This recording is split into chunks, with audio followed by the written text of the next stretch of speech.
The national debt limit is again up for debate on Capitol Hill. So, what exactly is it? Congress puts a limit on how much can be borrowed in total from the US government, how much total debt they can have.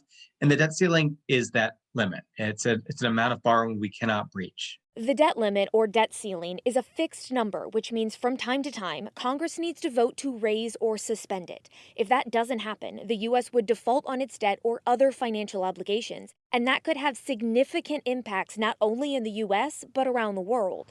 It's unclear exactly how bad it would be because it's never really happened before, but experts warn it could cause a global financial crisis.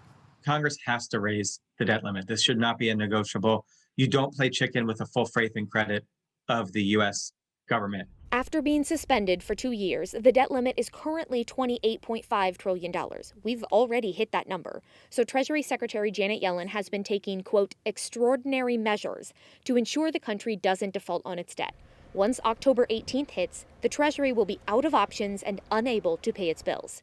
Senate Minority Leader Mitch McConnell has come out against voting yes to raise the debt ceiling, citing Democrats' spending plans. But hitting the debt limit does not stop Congress from spending more money. The borrowing is put into effect when we cut those taxes or when we increase that spending program or when we refuse to finance, our current growing entitlement programs. So the debt limit is not, should we spend more money? The debt limit is, should we pay for the, spending we already did?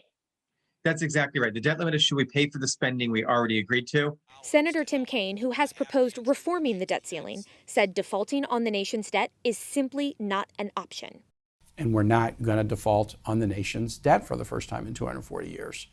And my confidence in that comes from my conversations with my Democratic colleagues. Things that are negotiating tools or acceptable on the other side of the aisle, they're not acceptable to us, and they're not negotiating tools for us.